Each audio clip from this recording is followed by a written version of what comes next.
Yeah, I asked Matt earlier this week why I moved upstairs. He said, have to ask you, so I'm asking you why I moved upstairs. Well, I think he had a lot of guys on the injury list, and I probably would have been one of them. Hurt myself working out on Saturday. I bounced back, though. I feel better, so I don't think I'll be in the box anymore. I thought that was weather related. Like if the cold weather was coming, maybe just kind of getting ahead of it. Oh, yeah, no. That's what I would do. Yeah. You want to give what you're hurt on the injury list? No, I'll keep that as vague as possible. Is Competitive advantage. that's fair. This might be competitive advantage too, but are you going to move back down the field? Yeah, no, I don't anticipate going back up there anymore. You know, Mike Smith used to come in here and tell us about how he broke a tooth and broke his arm. You won't even give us anything? There was one guy that was probably the most accident-prone guy I've ever met in my life. That was Mike Smith. He's had all kinds of crazy stuff going on with him. But, yeah, no, unfortunately, or fortunately, my life's not that exciting when it comes to injuries. In all seriousness, Aaron talked about mental mistakes continuing, and I don't know if we talked to Sammy today, but in crucial moments like running a slant and throwing a fade, it's not like you guys aren't trying to fix this stuff, but how do you fix this stuff?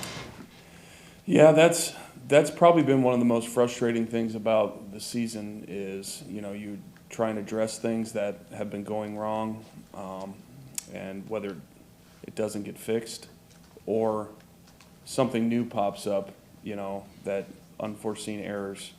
And yeah, that's one of those things where if you're a wide receiver with Aaron Rodgers, you have to be ready for adjustments.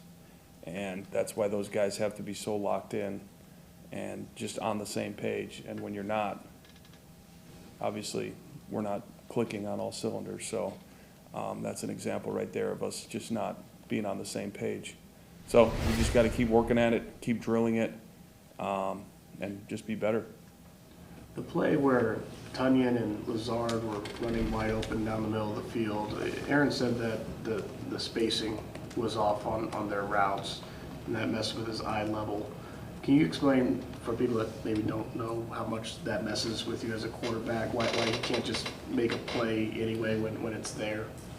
Yeah, there's certain things, like if you see two people in an area, might attract a defender into that area where you're not, like when you're looking into an area and you're seeing something you're not expecting, kind of gets you to pause for a second. And obviously, if you pause, windows close up quickly. So, yeah, when you get guys on the same level, kind of crowds up the space, and it can catch you by surprise, I guess, when you're expecting for a certain look. So that's a valid reason to not throw it, because what we see is like there's no one yeah around. No, it's one of those things where you watch it on film and you're like, hey, we got to make this play, and when it's happening live and he doesn't pull the trigger, that's what he saw. He just didn't feel comfortable with it for whatever reason, and just an opportunity that we missed. Adam, have you been able to, can you figure out which of the calls at the line of scrimmage that Aaron makes cause the most trouble for your wide receivers and eliminate them out of the plan? Or, if that's a problem, can you take them out? Yeah, they're not that complicated or anything like that. It's pretty basic stuff. So again, that's kind of the reason why it's so frustrating. It's stuff that we should know and we should be on, and we should all be on the same page. So, you just got to keep freaking harping on these guys to make sure we're all on the same page. If you leave the huddle and you don't know what's going on, make sure you find out what's going on and study the playbook and all that stuff. Take them through the looks, but at the end of the day, you got to take ownership of what's going on and execute.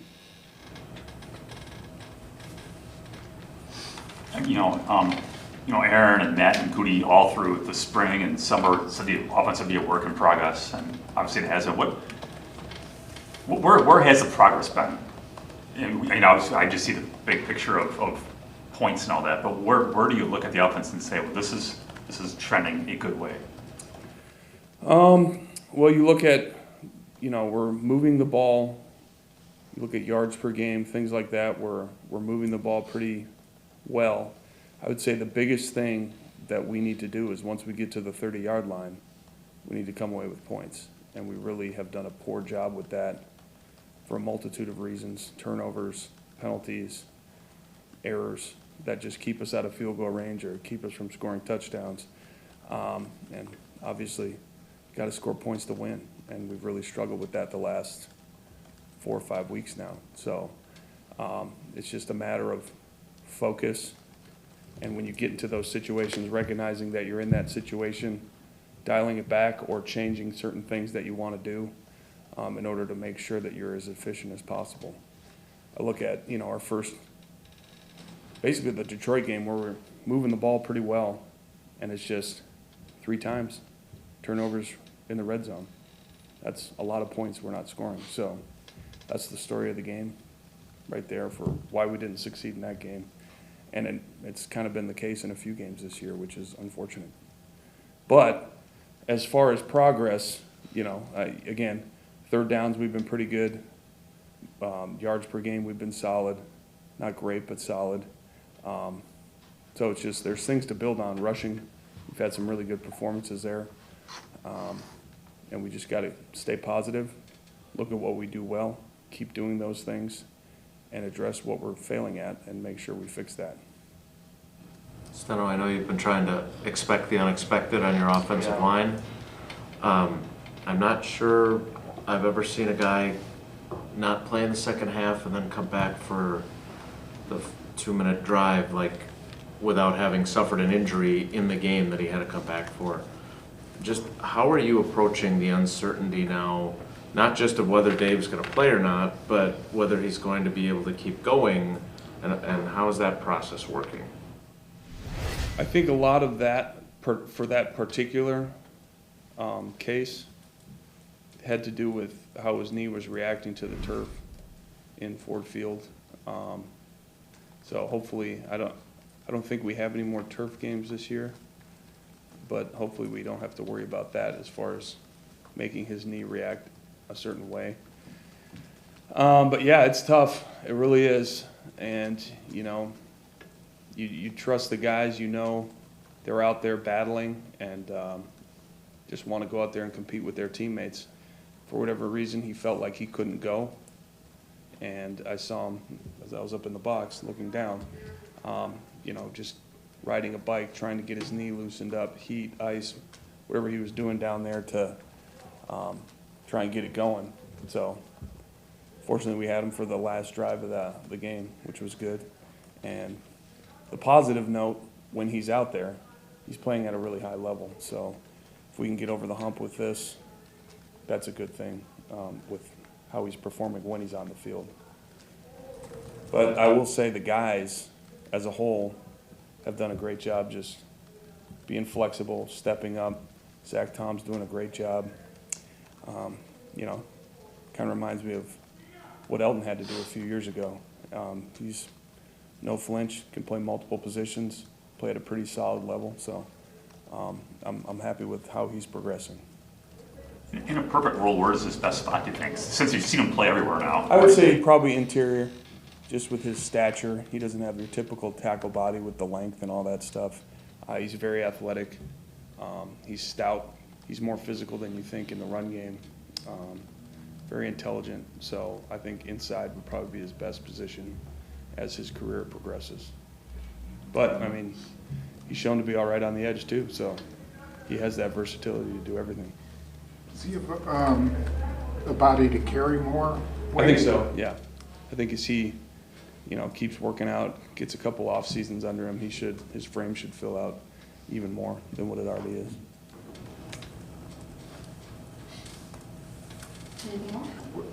What do you do about Micah Parsons? How do you know where he's going to line up? How do you? Yeah, Mike is a problem. He's really good.